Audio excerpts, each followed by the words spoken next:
Hi guys, my name is Matti Sulanto. I'm a photographer and today I have with me the Hasselblad 907X, this one here. And this is by far the smallest medium format digital camera body ever. And now that I look at it, I think this is the smallest camera body ever compared to any sensor size or any format. And I know what you're going to say. You're going to say that this is not a real camera body. But respectfully, I disagree. Every medium format camera with an interchangeable back is designed this way, the same way.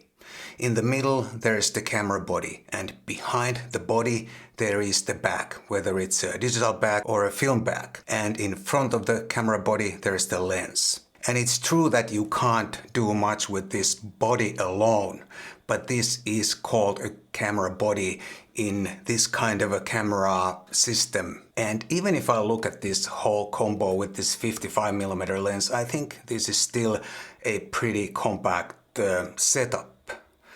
And if you want something even more compact with within the same system, you can replace this 55mm f2.5 lens with a 45mm f4 or a 28mm f4. Those lenses are almost half the size of this 55 and a little bit lighter in weight too. I'd like to say big thanks to Fimeco here in Helsinki, Finland for letting me borrow this camera for a few days so I can try it out and share my thoughts with you guys. Whenever people see a camera like this that is a little bit off the beaten path, looks a little bit quirky and weird, they also tend to have very strong opinions, like it's too expensive, nobody needs that, and it should not be used for street photography, it should be used only in studio photography, and that 100 megapixels is wasted if you only post on Instagram or whatever. And it's kind of true. If we are only interested in photography, light and shadow, composition and all that, we would only need a very basic digital camera, very basic film camera, or just a phone camera. But it's not that simple. For example, I don't like to use my smartphone camera. And the main reason is not the image quality. It's just that I don't like the handling, I don't like the ergonomics, and I just don't like it so much. I use it if I have to, but my preference would always be a real camera, any kind of a dedicated camera, a Ricoh 3X or whatever dedicated camera. And some people simply prefer this camera. And for sure this is not for everyone, this is a very expensive combo, but still some people, if they can afford, they prefer this camera, and there's nothing wrong with that. And it doesn't matter if the viewer can tell what camera the photographer used. That is totally beside the point. What really matters is that the photographer can enjoy the photo moment and the whole photographic process. And to be able to do that, the photographer needs a camera that he or she can trust and like. It's as simple as that. And that's why we need different types of cameras, not just some basic digital film camera or a phone camera. One more thing before I go to the likes and dislikes. I have just started publishing a new E-Zine. Those zines are collections of my photographs in PDF format. Each zine has a theme or a topic, and every photo is high resolution, so you can zoom in for details. And there are plenty of pictures in each zine, more than 100 usually. Purchasing my e-zines is by far the best way to support my YouTube channel. The price is very, very affordable, just 1 or 2 cups of coffee, depending on where you live. And in return you'll get something that you hopefully can enjoy and something that can offer you some inspirations and ideas for your own photo projects. So please check it out, I'll put the link down below. The first dislike is the exposure metering system.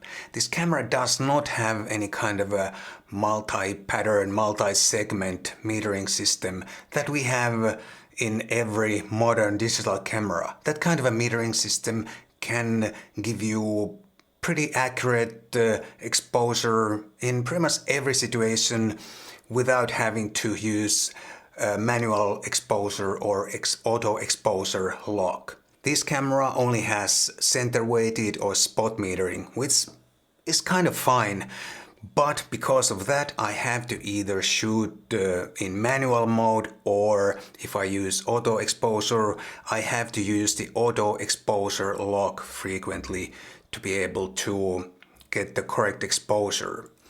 And I can only lock the exposure by touching the display, which is not ideal in every situation.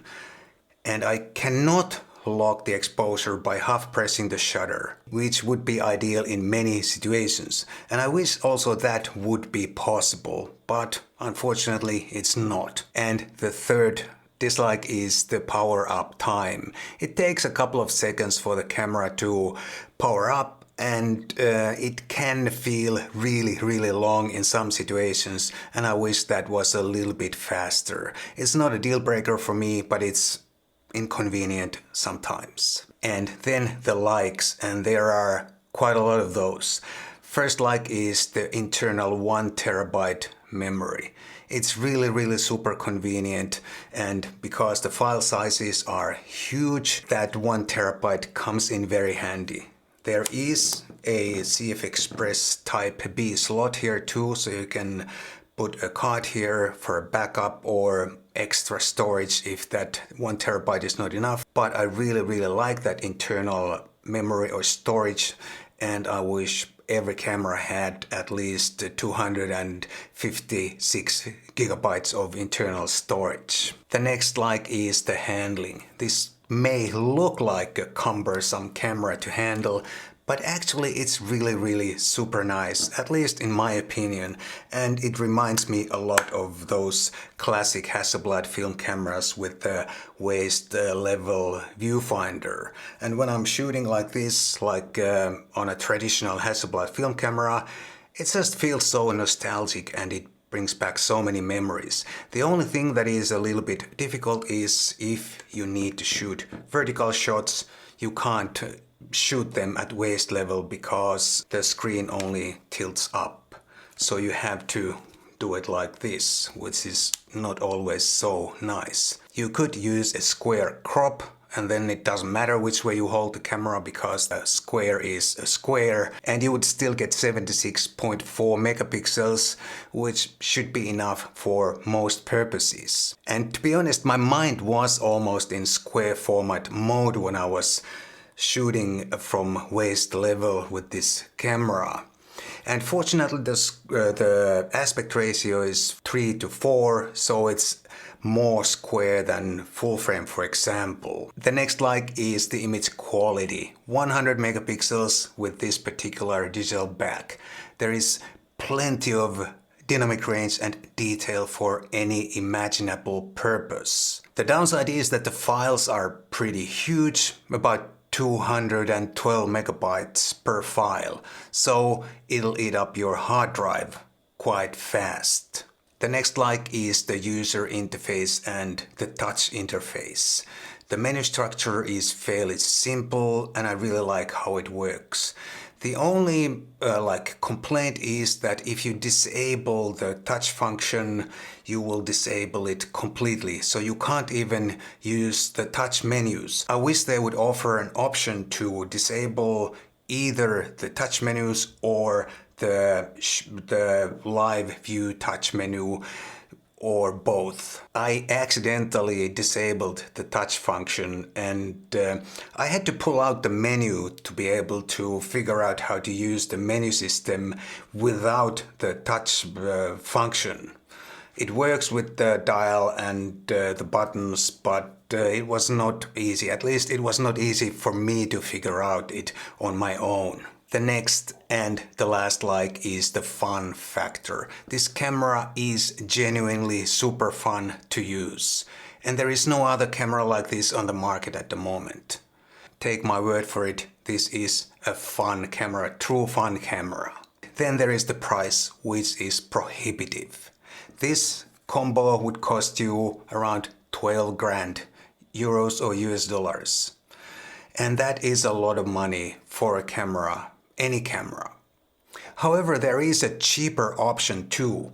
If you get the same camera body but a 50 megapixel back and the 40mm f4 lens, that would only set you back 6,950 euros, and the US price is probably about the same. That is still a lot of money, but it's a lot less than this combo. However, those selected people who can afford this, they are going to have a lot of fun with their Hasselblad and they are going to enjoy it. And now that I had a chance to try out this thing, I fully understand why somebody wants to buy this camera. It's so much fun.